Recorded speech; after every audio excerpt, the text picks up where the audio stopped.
It boasts some of the most famous people on the planet, claims to be capable of curing drug addiction, and says that following its teachings will lead to a life of success and fulfillment. And yet, despite these promises, Scientology remains an organisation mired in controversy. Tonight, we look at new allegations concerning Scientology's leader, David Miscavige. Our investigations began after some former high-level members spoke to the St. Petersburg Times in Florida, claiming that Miscavige struck members of his staff on numerous occasions, allegations the church denies. This is what those staffers say happened inside the Church of Scientology. The Church of Scientology. Some call it a manipulative cult. The controversial Church of Scientology. 8 fellow members of the Church of Scientology. Others say it's a well-established religion that helps people reach their potential. A lawyer for the Church of Scientology. All 3 of those Scientologists. Since its inception in the 1950s, the Church of Scientology has rarely been far from controversy. You don't know the history of psychiatry. I do. You are quoting the second half of the interview! And now it's under attack again.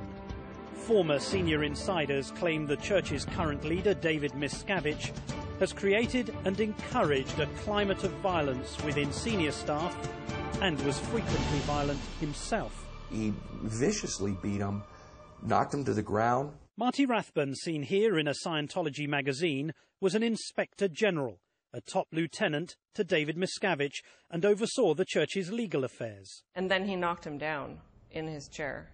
Amy Scobie was a church executive who helped expand its outreach to celebrities. He just walked up and he hit me on the side of the head.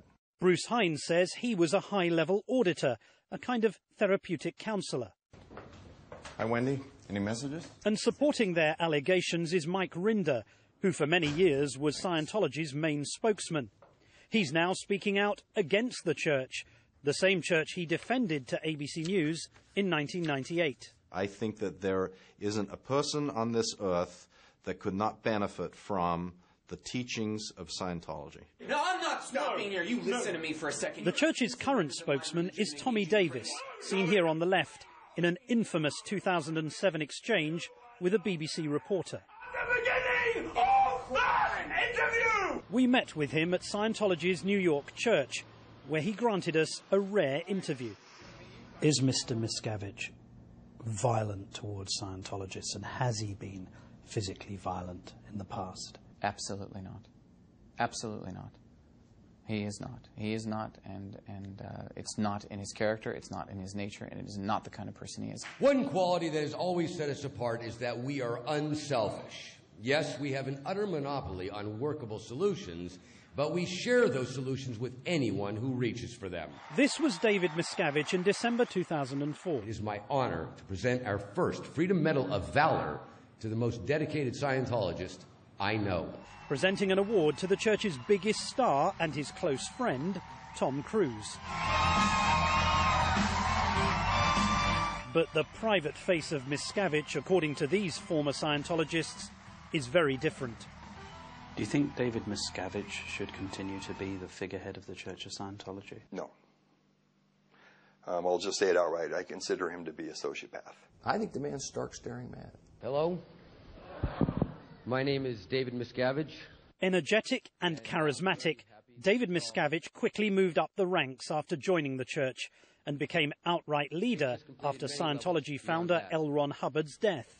Approximately 2 weeks ago, he completed all of his researches he had set out to do, which he announced in this 1986 video.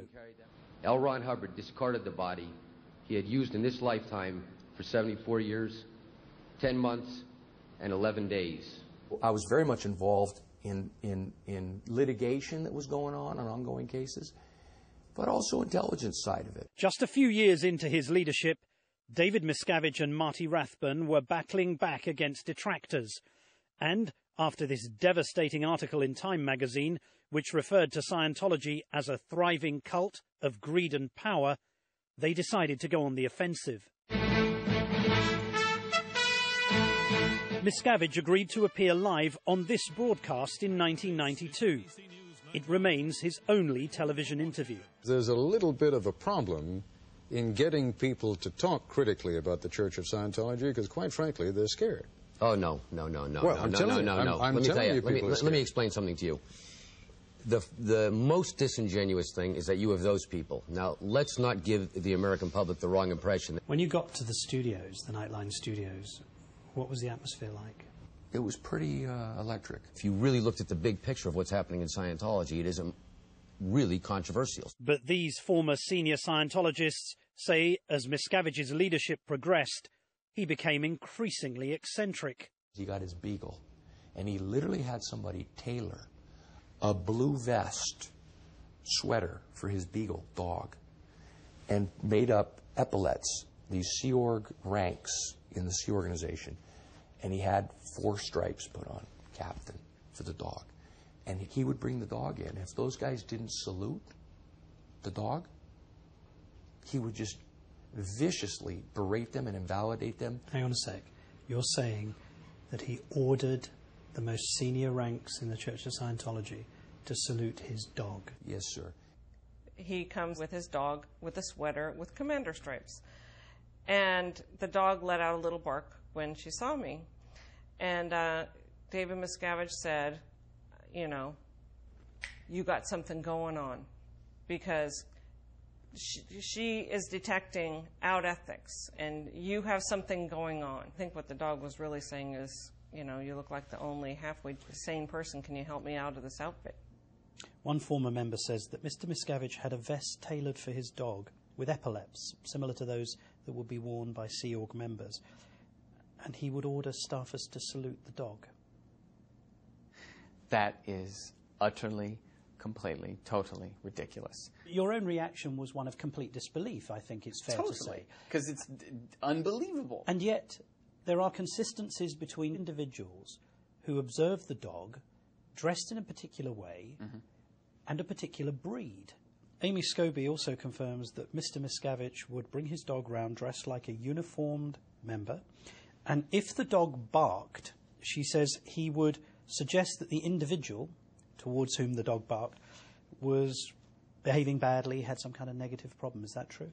I don't know. I mean, maybe we should have the dog come in here and see if it barks at you, Martin.